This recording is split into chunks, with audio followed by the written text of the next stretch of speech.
এরপর হাসিনা জামান আপনি লিখেছেন, নারীদের আল্লাহ ঘরে থাকতে বলেছেন, সংসারের খরচ নির্বাহ করার দায়িত্ব পুরুষের, নারীর নয়।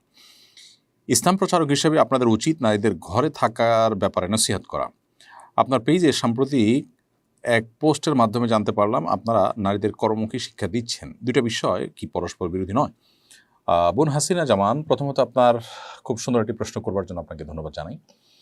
এরপরে আমরা আমাদের অবস্থান ব্যাখ্যা করছি যে এতে কোনো সন্দেহ নেই যে আল্লাহ সুবহানাহু ওয়া তাআলা কোরআনে কারিমে বলেছেন ওয়াকারনা ফি বুয়ুতিকুন্না, অর্থাৎ নারীদেরকে আল্লাহ বলেছেন তোমরা তোমাদের বাসা বাড়িতে তোমরা অবস্থান করবে। আল্লাহ সুবহানাহু ওয়া তাআলা নারীদেরকে যেভাবে সৃষ্টি করেছেন, তাদের যে শারীরিক কাঠামো সেটিতে একটু খেয়াল করলে, গবেষণা করলে বোঝা যায় যে তারা যেন ভেতরের সাইডটা দেখেন, সেজন্য আল্লাহ তাদেরকে সৃষ্টি করেছেন।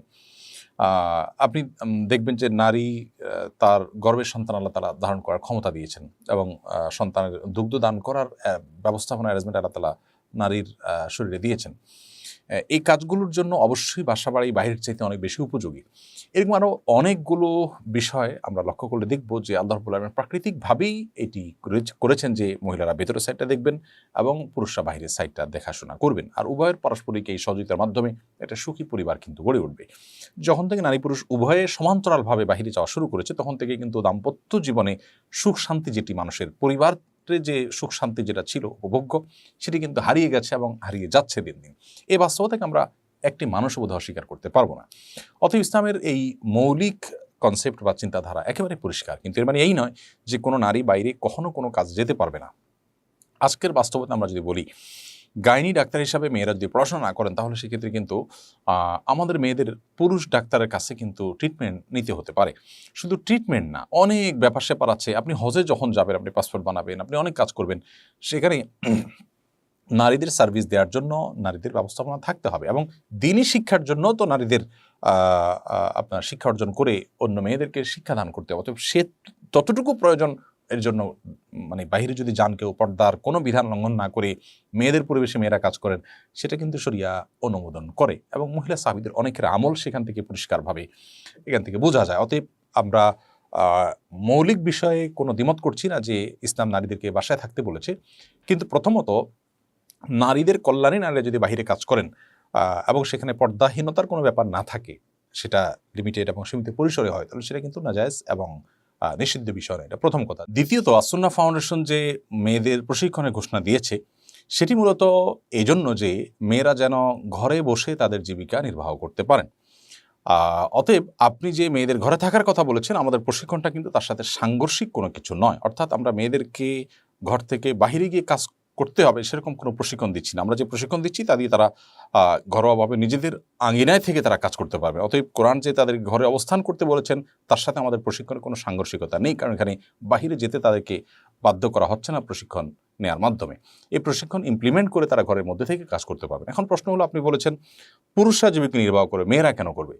আপনার কথা ঠিক আছে যে পুরুষদের উপরে জীবিকা নির্বাহের দায়িত্ব এবং ভার আল্লাহ তাআলা অর্পণ করেছেন। এখন কোনো পুরুষ যদি তার স্ত্রীর জীবিকা নির্বাহ না করেন, ধরা যাক কোনো স্বামী তার স্ত্রীর জীবিকা নির্বাহ করছেন না, বিয়ে করে তিনি খবর নিচ্ছেন না, অন্যত্র চলে গেছেন, তাহলে সেক্ষেত্রে এখন এই ভদ্র মহিলা কি করবেন? তার জীবিকা নির্বাহ করার চেষ্টা করবেন নাকি না খেয়ে মারা যাবেন তিনি? জীবিকা নির্বাহের চেষ্টা করতে গিয়ে আমাদের অনেক বোন বেপর্দার সাথে বাহিরে গিয়ে পুরুষদের সাথে কাজ করতে হয়। সে সমস্ত বোনদের সমস্যা লাঘব করার জন্যই মূলত ফাউন্ডেশন এই ব্যবস্থা রেখেছে। ব্যাপারটা অনেকটা এরকম যে আমাদের দেশে বৃদ্ধাশ্রম থাকুক, সেটা আমরা চাই না, চাওয়া উচিত না। প্রত্যেক বাবা মার খোঁজখবর তাদের সন্তানদের নেওয়া উচিত, কিন্তু কোনো সন্তানরা যদি না নেয় অথবা কারোর যদি সন্তান না থাকে আর অন্যরাও যদি খোঁজখবর না নেয়, এরকম একটা বাজে পরিস্থিতি এবং নৈতিক অবক্ষয় যদি হয়ে যায়, তাহলে এবার বৃদ্ধ মানুষগুলোকে কি আমরা অবহেলায় মরে যেতে দিব, নাকি তাদের কোনো কেয়ার করব? ব্যাপারটা অনেকটা সেরকম। অতএব আমরা যে সমস্ত মেয়েরা নানাভাবে নির্যাতিত, নিগৃহীত কিংবা উপার্জনহীন হয়ে পড়েছেন, তারা যাতে তাদের পর্দার বিধিবিধান মেনে তারা যেন ন্যূনতম উপার্জন তারা করতে পারেন, সেই ব্যবস্থা আমরা তাদের করে দিচ্ছি। তাছাড়া মহিলা সাহাবীদের মধ্যে ব্যবসা করার বহু নজির আছে। নিজের পর্দার গণ্ডির মধ্যে থেকে ব্যবসা পরিচালনা করার জন্য যতটুকু উদ্যোগ গ্রহণ করা যায়, শরীয়ত যতটুকু অনুমোদন করেছে ততটুকু যেন করতে পারেন, সেজন্য কিন্তু আমরা এই প্রশিক্ষণ অ্যারেঞ্জমেন্ট করেছি। বিধায় আমাদের এই প্রশিক্ষণের কারণে মেয়েরা বেপর্দায় চলে যাবে, বাসা থেকে বের হয়ে চলে যাবে, বা আপনার আমরা আল্লাহ না করুন আপনার তাদেরকে খারাপ পথে, পর্দাহীনতার পথে আমরা তাদেরকে নিয়ে যেতে চাচ্ছি, ব্যাপারটা সেরকম নয়। বরং তারা তাদের আঙিনা থেকে, তাদের জায়গা থেকে তারা হালাল উপার্জন করবেন, তাদের নিজেদের বেঁচে থাকার প্রয়োজনে, তাদের নিজেদের সমস্যা দূর করবার জন্য। আমাদের কোনো বোন সামান্য একটু উপায় উপার্জনের জন্য বেপর্দা হোক, বাইরে যাক, পুরুষদের সাথে কাজ করতে গিয়ে তাদের ইমান আমল, তাদের আখলাক নষ্ট হোক, সেটি আমরা চাই না।